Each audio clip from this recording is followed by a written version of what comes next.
হামে আক্রান্ত হয়ে মারা যাওয়া শিশুদের ৮২% ৬ মাস বয়স পর্যন্ত মায়ের বুকের দুধ পায়নি, ফলে অপুষ্টিজনিত কারণে রোগ প্রতিরোধ ক্ষমতা কম ছিল। শিশু হাসপাতাল ও আইসিডিআরবির গবেষণায় উঠে এসেছে এসব তথ্য।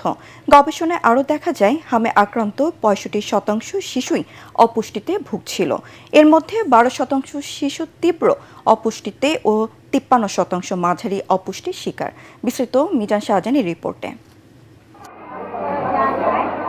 গত ৫ মাসে হাম ও উপসর্গে মারা গেছে ৯১৮ শিশু। এর মধ্যে নিশ্চিত হামে প্রাণ গেছে ৯৯ শিশুর, আর ৮১৯ শিশু মারা গেছে হামের উপসর্গে। অন্তর্বর্তী সরকার টিকা কেনায় অবহেলা করায় হাম পরিস্থিতি ভয়াবহ রূপ নেয় বলে অভিমত বিশেষজ্ঞদের।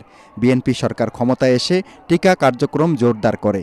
এরপরও হাম উপসর্গে শিশু মৃত্যু নিয়ন্ত্রণে আনা যাচ্ছে না, এমন বাস্তবতায় প্রকৃত কারণ অনুসন্ধানে গবেষণা করে বাংলাদেশ শিশু হাসপাতাল ও ইনস্টিটিউট এবং আইসিডিডিআরবি। হাসপাতালে ভর্তি হওয়া ৩৫৪ জন হামে আক্রান্ত শিশুর উপর গবেষণাটি পরিচালনা করেন তারা। এতে দেখা যায়, আক্রান্ত শিশুদের ৪৩% বয়স ছিল ৩ থেকে ৯ মাসের মধ্যে।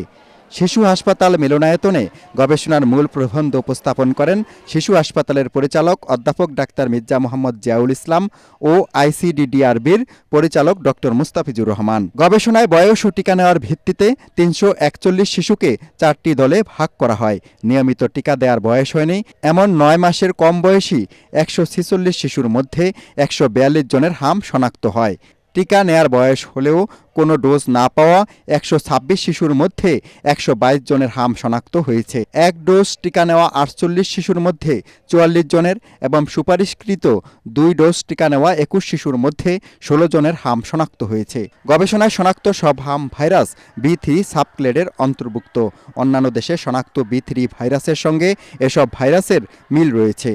এ সময় স্বাস্থ্য ও পরিবার কল্যাণ প্রতিমন্ত্রী ডাক্তার এম এ মুহিত বলেন, হাম থেকে শিশুদের সুরক্ষায় সর্বোচ্চ চেষ্টা করছে সরকার। প্রাইমারি হেলথ কেয়ারকে জোরদার করতে চাই।